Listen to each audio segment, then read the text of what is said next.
Master ఈకే వ్రాసిన క్రీడామయుడు గ్రంథంలో 5th chapter వివరంగా చెప్పుకుంటూ ఉన్నాము. కార్తీక పూర్ణిమ నాడు అంటే రాకా పూర్ణిమ నాడు ఆ రోజు రాత్రిపూట మొట్టమొదటి జాము దాటిన తర్వాత వ్రజగ్రామంలో ఉన్న మగవాళ్లలో పెద్దవాళ్ళు పిల్లలు అందరూ కూడా కాత్యాయనీదేవి ఆలయంలో సమావేశం అవ్వాలి అనే వార్త ఆ ముందు రోజే అందరికీ చెప్పారన్నమాట. మగవాళ్ళు మటుకే అన్నమాట, పెద్దవాళ్ళు పిల్లలు కూడా అని చెప్పి ఆ కాత్యాయనీదేవి ఆలయంలో ఒక మీటింగ్ లాగా పెట్టారన్నమాట.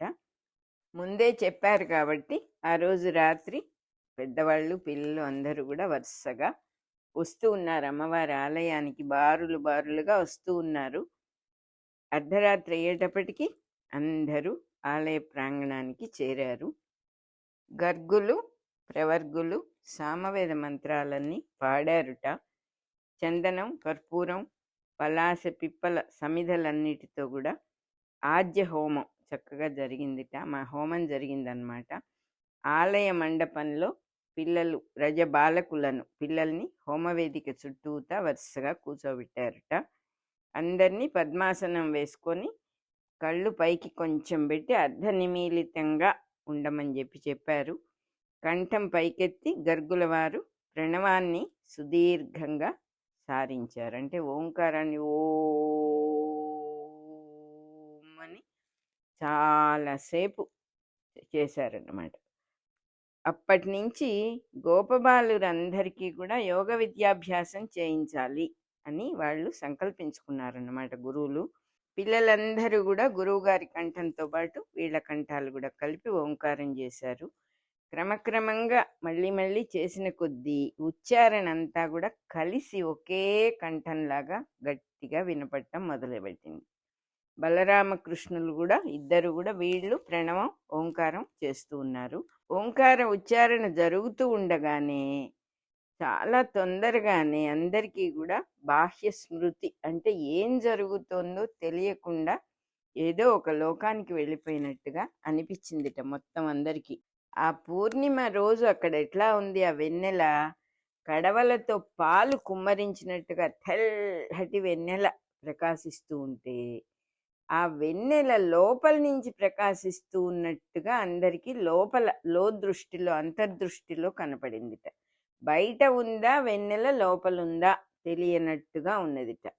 ఈ పిల్లలందరూ ఓంకారం చేస్తున్నారు. కూడా వచ్చిన పెద్దవాళ్ళు పురుషులందరికీ కూడా కళ్ళు మూతపడిపోయి బాహ్య సంస్మరణ పోయింది. అంటే బయట ప్రపంచంలో ఏం జరుగుతోంది అనేది పోయి లోపల అంతర్లోకాల్లో నుంచి ఒక శబ్దం వినపడటం, అంతర్లోకాల్లో ఈ వెన్నెలంతా కూడా తరంగాల్లాగా ప్రవాహంలాగా బయటకు వచ్చి అన్ని ఎవరిలో నుంచి వాళ్ళకి బయటకు వస్తూ ఉన్నట్టుగా అనిపించింది.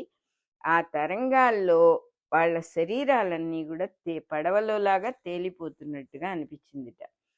ఆలయం నుంచి బయటకు వస్తూ ఉన్న ఈ చైతన్యం అనేది, ఓంకారం అనే చైతన్యము నెమ్మదిగా రేపల్లెలో ఉన్న అన్ని ఇళ్లల్లోకి కూడా వ్యాపించింది. పక్కల మీద నిద్రపోతూ ఉన్న గోపికా స్త్రీలకు కూడా వాళ్ళకి ఒక రకమైన స్పర్శ కలిగింది. వాళ్ళందరి చైతన్యం కూడా నిద్రలో నుంచి బయటకు వచ్చి ఎక్కడెక్కడో ఏవో లోకాల్లోకి వెళ్ళిపోతున్నట్టుగా అనిపించింది. శరీరాలు పక్క మీదే ఉన్నాయి కానీ వాళ్ళు మటుకు లేచి గాలిలో తేలుతూ ఇళ్లల్లో నుంచి బయటకు వచ్చారు. ఎలా ఉన్నదిట, నెమ్మదిగా గాలికి పిల్ల తెమ్మెరలతో మెల్లమెల్లగా ఎగురుతూ ఉన్న పమిటలతో అందరూ బయటికి వచ్చినప్పుడు ఆ పిల్ల తెమ్మెరలకు ఎగురుతూ ఉన్న జుట్లు, అలలు అలలుగా కదులుతూ ఉన్న చేలాంచలాలు, నందన పారిజాత పూల యొక్క ఘుమఘుమలు అందరూ ఒకళ్ళనొకళ్ళు గుర్తించుకున్నారు. అక్కడ వాతావరణమే వేరుగా ఉంది. అసలు అందరూ ఎవరి కోసమో వెతుక్కుంటూ ఉన్నారు. ఎవరి కోసం వెతుకుతున్నారో వాళ్ళకే తెలియదు. వాళ్ళ మనస్సులకు ఆ పేరు మటు జ్ఞాపకం రావటం లేదు, రూపం గుర్తు రావటం లేదు. అతనెవరో తమ ముందరే చిరునవ్వులు చిందిస్తూ పరుగులెత్తుతూ ఉన్నాడు. తాము నెమ్మదిగా నడవటం మానేసి గబగబా ఈదుతున్నట్టుగా ఉంది వాళ్ళకి. హృదయాల్లో ఒక ఉత్కంఠ, వెళ్ళటంలో ఒక వేగం ఎక్కువైపోయింది. నదులు, పర్వతాలు, మహారణ్యాలు దాటి వెళ్ళిపోతున్నారు. అటు ఇటు తేలిపోతూ అందరూ ఆ పిల్లవాడిని సమీపించారు, దగ్గరికి వెళ్ళారు. ఎవరికి వాళ్ళుగా వేరుగా ఆ పిల్లవాడిని చూశారు. చూస్తే ఆ ముఖం చూస్తే, ఆ పిల్లవాడి ముఖం ఒకసారి వాళ్ళ భర్తల్లాగా కనపడిందిట. మళ్ళీ చూస్తే వాళ్ళ పిల్లల్లాగా ఉన్నట్ట. మళ్ళా చూస్తే అతని కళ్ళు ఆవుల కళ్ళలాగా ఉన్నాయిట. ఇంకోసారి తొంగి చూడంగానే అతని ఆకారం కాత్యాయనీదేవి విగ్రహంలాగా ఉన్నదిట. ఒక్కొక్కళ్ళు ఏకకాలంలోనే వేరువేరుగా అతన్ని సమీపించి మండలాకృతి కంటే రౌండ్గా నర్తనం చేశారుట. మనం చదువుకున్నాం రాసలీల గురించి అనేక సార్లు, ఎక్కడెక్కడో విన్నాం. రాసలీల అనేది ఉన్నదని మనకి తెలుసు. అది ఇక్కడ ఎలా జరిగింది అనేది మాస్టర్ గారు కళ్ళకు కట్టినట్టుగా రాస్తున్నారు. వాళ్ళందరికీ ఒక భావోద్వేగంలో ఒక కలలాగా జరిగింది, కానీ నిజంగా మనం అనుకుంటున్నట్టుగా కృష్ణుడు అందరినీ చేరదీసి జరిగినట్టుగా జరగలేదు. వాళ్ళ ఊహల్లోనే జరిగింది అది. ఒకేసారి అందరూ కృష్ణుణ్ణి పట్టుకొని నర్తన చేయటం మొదలుపెట్టారు. ఆ కృష్ణ పరమాత్మ కూడా వాళ్ళందరినీ దగ్గరికి లాక్కొని గట్టిగా కౌగిలించుకున్నవాడు కౌగిలించుకున్నట్టే మాయమైపోయాడు. హృదయాల్లోకి వెళ్ళిపోయాడేమో అనే స్పర్శ వాళ్ళకు కనపడింది. ఆ స్పర్శ చెదరలేదు. అదొక రకమైన అద్భుతమైన ఆనందాన్ని కలిగించింది. రూపం కనిపించకపోయినా ఆ సంస్కారం మటుకు మిగిలిపోయి వెన్నెల ఒకటే ఉన్నట్లు, ఆ వెన్నెలే నీలాకాశం అయిపోయినట్టు తోస్తుంది వాళ్ళకి. అసలు ఇక్కడ ఈ ప్రపంచపు ఛాయలన్నీ పోయినాయి వాళ్ళకి. అందరూ మళ్ళీ తిరిగి వాళ్ళ వాళ్ళ ఇళ్ళకి వెళ్ళారు. ఇళ్ళ లోపల కూడా నీలాకాశం అనే వెన్నెల కాస్తూ ఉన్నదిట వాళ్ళకి. అందులో మళ్ళీ వాళ్ళు మండలంగా నాట్యం చేసిందంతా వాళ్ళకంట వేరుగా రూపుగట్టి దూరంగా వెళ్ళిపోతున్నట్టుగా ఉన్నదిట. రూపం గట్టి కనపడటం మొదలుపెట్టింది. దూరంగా వెళ్ళిపోతున్నాయి అవి. ఆ నర్తనం అంతా కూడా రౌండ్గా ఉన్న నర్తనం దూరంగా వెళ్ళిపోతూ ఎంతో వెలుగులైపోయి అవి అనంత కోటి సూర్యగోళాలుగా, గ్రహాలుగా తిరగటం మొదలుపెట్టినట్టుగా అనిపించింది వాళ్ళకి. వీళ్ళ రాసలీలే, వీళ్ళ నృత్యమే ఒక గుంపుగా గట్టి దూరంగా ఆకాశంలో వెళ్ళిపోయి వెలుగుగా వెళ్ళిపోయి సూర్యగోళాలుగా, గ్రహాలుగా తిరుగుతూ ఉన్నట్టుగా అనిపించింది వాళ్ళకి. తారకలు కూడా అనేక రూపాలు కట్టుకుని పిల్లల్లాగా పరుగులెత్తుతూ ఉన్నాయి. పిల్లలు పెద్దవాళ్ళే ఇళ్లల్లోకి పరిగెత్తుతున్నారు. సిక్కి పింఛంతో చేతిలో వేణువుతో ఒక పిల్లవాడు లోపలగా ఉన్న అంతర్గృహాల్లోకి చొరబడి మిగిలిన వాళ్ళందరినీ రమ్మని పిలుస్తూ ఉన్నాడు.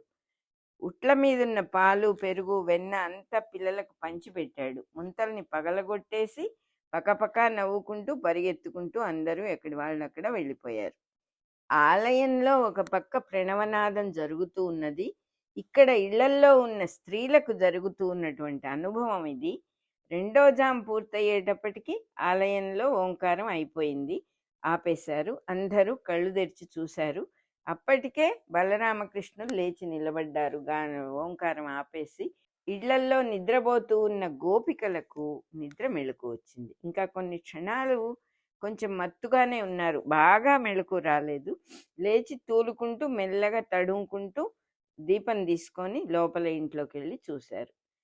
పైన ఎక్కడో చిక్కం మీదున్న పిడతలు, దుత్తలు, ముంతలు అన్నీ ముక్కలై కింద పడిపోయినాయి. ఎవరో అన్నీ తాగేసి, పాలు, పెరుగు, వెన్న అన్నీ తినేసి తాగేసి వెళ్ళిపోయినట్టుగా, ఇవన్నీ కూడా బద్దలు కొట్టినట్టుగా క్లియర్గా అక్కడ సీన్ చూస్తే అర్థమైపోతుంది. నేల మీద ఒక పిల్లవాడి పాదాల ముద్రలు కూడా ఉన్నాయిట. ఆ పాదముద్రల మీద శంఖ చక్ర చిహ్నాలు ఉన్నాయిట. ఆ పాదముద్రలు, శంఖము చక్రము ఉన్నాయిట పాదముద్రల్లో. వాళ్ళ ఆశ్చర్యంతో, మౌనంతో బుగ్గల మీద చేతులు పెట్టుకొని ఏం చెయ్యాలో తెలియక ఎక్కడి వాళ్ళు అక్కడ కూర్చొని ఆలోచిస్తూ ఉండిపోయారట. ఇంతలో ఆలయానికి వెళ్ళిన భర్తలు వచ్చి తలుపులు కొట్టారు. దంపతులు ఒకళ్ళనొకళ్ళు ప్రశ్నించుకున్నారు. ఎవ్వరికి ఏమీ అర్థం కాలేదు. ఆలయంలో ఏమైంది అనే విషయం భర్తలు చెప్పలేకపోయారు. ఇళ్లల్లో ఏమైందో భార్యలు వివరంగా చెప్పలేకపోయారు. గోపాంగనలు ఎలా ఉన్నారంటే వాళ్ళ ఒళ్ళంతా వెన్న పెరుగు వాసన కొడుతున్నది. కొన్ని క్షణాల్లో భర్తలంతా ఆశ్చర్యంతో, ఏంటి ఈ వయసులో ఇవేం పనులు, ఈ దొంగ తిండ్లేమిటి అసలు, వెన్న పాలు ఎంత కావాలన్నా మీరు తినొచ్చు కదా, మన ఇంట్లోవే కదా అన్నారు భర్తలు. అనంగానే వాళ్ళు భర్తల్ని చూస్తే భర్తల మీసాలకు వెన్న అంటి ఉంది. వయస్సు మీరుతున్నా మీకు చిన్నతనం పోవటం లేదు, మీరు వెన్న దొంగతనంగా తినటం ఎందుకు అని భార్యలు మందలించారు. బ్రాహ్మీ ముహూర్త వేళ కంటే తెల్లవారుజాము అయ్యేటప్పటికీ మిగిలిన గ్రామాల వాళ్ళందరూ కూడా వాళ్ళ వాళ్ళ గ్రామాలు చేరుకుని తలుపులు తట్టారు. భార్యలు తలుపులు తీశారు, భర్తల్ని లోపలికి ఆహ్వానించారు. చూస్తే వాళ్ళ చేతులకి వెన్న కుదపలు అంటి ఉన్నాయి. నేరుగా భార్యలు అంతర్గృహాలకు వెళ్ళిపోయి చూస్తే వెన్న లేదు. అక్కడ కుండలన్నీ పగిలిపోయి ఉన్నాయి, వెన్న లేదు ఇంట్లో. భార్యలు బయట వైపు దొడ్డి తలుపులు వేసున్నయ్యా లేదా అని తనివి చూస్తే భద్రంగా గడియలు బిగిచ్చి లోపల భద్రంగా ఉన్నాయి.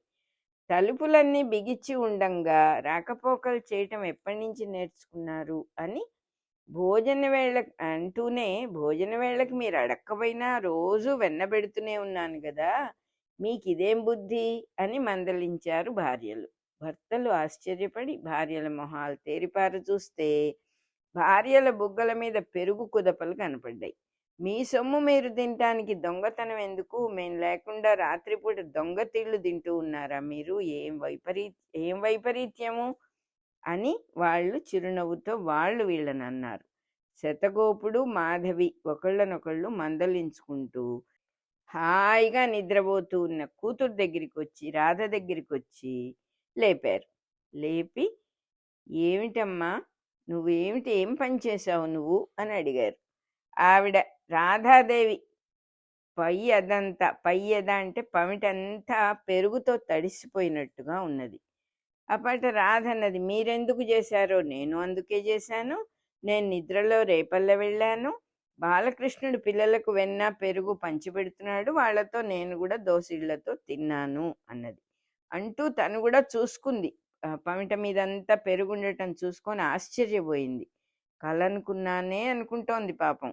బాగుంది, ఇంక రేపటి నుంచి మన ఇంట్లో పాలు పెరుగు వెన్న మనవి కాదు. ఇదొక విచిత్రమైన లీలగా ఉంది, ఇదివరకు ఎప్పుడో చేసిన పనులలాగా అనిపిస్తున్నాయి, ఎన్నిసార్లో ఇది జరిగిందేమో, ఈ లీలా విహారాలు చేసినట్టుగా అనిపిస్తోంది అని ఏదేదో మాట్లాడుతోంది అమ్మాయి.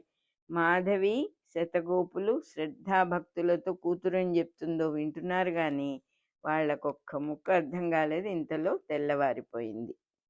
క్రీడామయుడు గ్రంథంలో 5th చాప్టర్ అయిపోయింది.